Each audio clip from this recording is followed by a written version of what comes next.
Sveiki and welcome back to your Irregular Latvian news! While stuck at home, I've been doing a lot of reading, and so here are the Latvian and non-Latvian news and stories that caught my eye in March so far.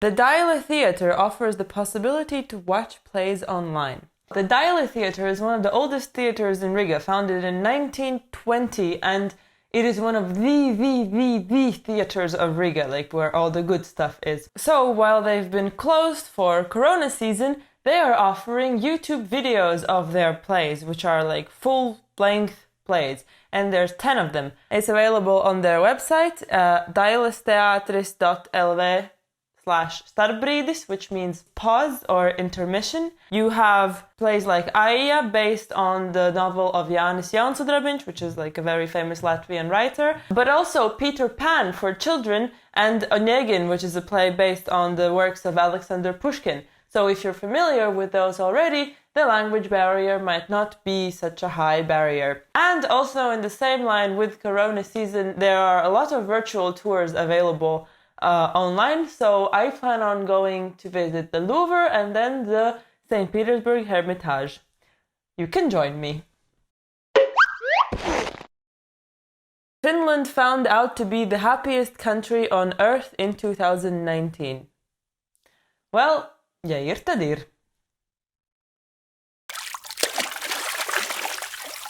On Twitter, I saw Sandis Ģirģens, who is our interior minister, say that the Cabinet of Ministers of Latvia have supported his initiative to use confiscated contraband alcohol, which is like 90% spirit, as disinfectant for cleaning floors and such. People commenting on this tweet have, for the most part, reacted positively, saying, finally, there is something good that has been done by the parliament. I also saw in the news that the same practice is going to be applied in Poland, except that in Latvia, you have 9 tons of alcohol, illegal alcohol, available, and in Poland they have 500,000 liters of vodka made available for this. Given that the alcohol density on Wikipedia is 0.79 grams per milliliter, it means that Poland has made almost 400 tons of vodka available for disinfection. In a country that is almost 5 times bigger than Latvia, Poland, they have 44 times more illegal alcohol.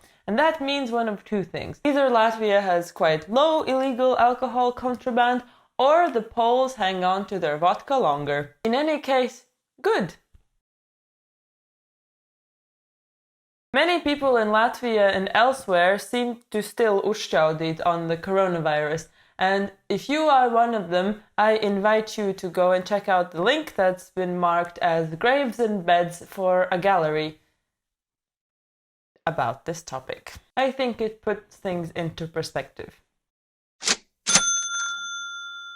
Many companies in Latvia have started to produce disinfectant and face masks. By these companies that are producing disinfectant is Latvia's Balsams, the brand that made the balsams that we just used in the Maizes Zupa video, and also they are producing Staričnaja vodka, and also some egg companies doing the same, and in Liepāja textile factories are creating face masks, and they are donating a lot, or like some percentage of what they're making, to municipalities, which is all great, except that first, I hope that doing all of these great things, they are not helping spread the virus, and 2, they probably won't be doing that for much longer, because even though it's not the case yet, Latvia is probably also headed for total confinement, and I think the sooner the better. 7 Latvian companies rank in the prestigious top of the Financial Times most growing companies of Europe in this year. So I'm always interested in news where Latvia is shown from a good side. In this case, we're talking about a ranking done by Financial Times in which, in order to participate, companies have had to have at least 38.4% growth in their annual turnaround in order to make the list. So let's see who made the list. The Latvian company that ranked the highest on this list and got the 64th spot is Discovery Car Hire, also known as discovercars.com. It's basically booking.com, but for car hiring. It's a search engine, and also they deal apparently with the car company for you. For the most part, reviews are quite good and people are saying that the service is great and the customer service is amazing. Also, one interesting thing that I saw on their website is a section called Offer for Bloggers. And in this section, they write that if you are a website owner, a travel blogger, or just like a blogger of any type, they will offer you free car rental services in exchange for an article written about your trip, probably mentioning the company. How amazing is that? If only Corona hadn't happened and I would have been able to go on my trip planned in April. Well, not this year, but for those of you who are bloggers and usually rent cars, why not get the free car next time? In any case, congratulations to Discovery Car Hire. And another company on the list, so in total there were 7, and another one that caught my eye was ILP Market, which is a different name for a company that we know very well in Latvia, which is called Kilomax. And Kilomax is a second-hand fashion franchise.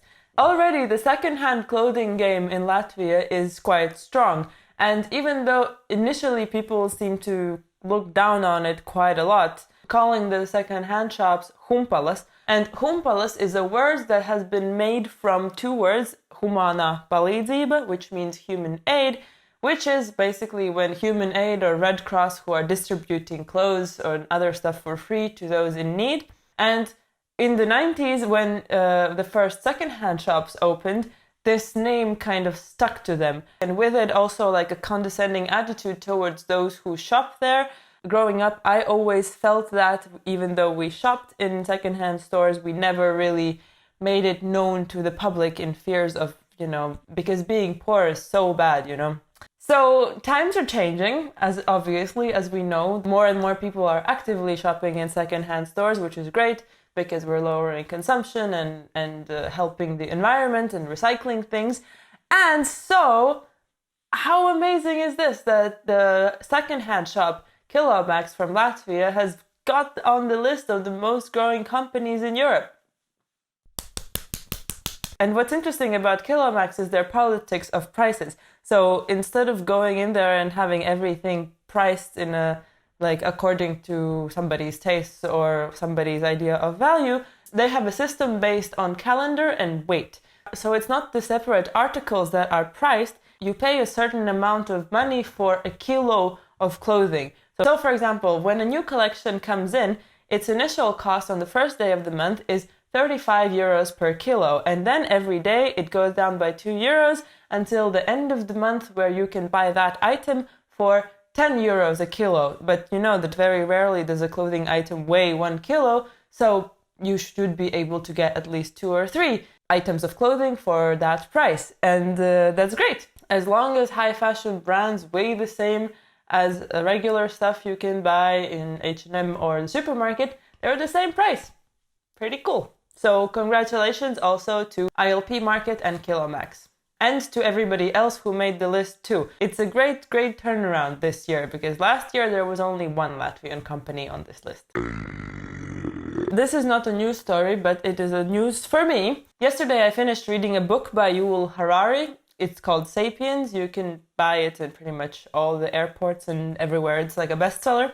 And I quite like this book. I like the way this book puts into context the history of human evolution and people's impact on nature throughout different times and kind of taking a very biological approach at times, and then also analyzing culture and things like that. Recommend. Even though in the end I felt he kind of went too far into science fiction for my taste, talking about how we could upload our brains into computers or make like an immortal superhuman race, which is kind of mind-blowing, by the way, because you read about this kind of cutting-edge technology of genetic manipulation and implanting chips into humans and things like that, and yet every printer that I've ever encountered refuses to do the only job that it's meant to do. But in the end of the book, a very interesting thing caught my eye that I wasn't even sure was true. Do you know about Alba, the rabbit that they genetically engineered by implanting jellyfish DNA in order to make it fluorescent? Doesn't that sound completely insane?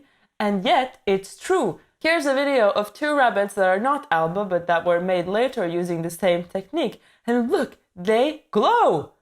Maybe we're not so far from uploading our brains into computers after all. Okay, that's it for your irregular Latvian news. Patreons, there's a new Latvian audio lesson available for you on Patreon.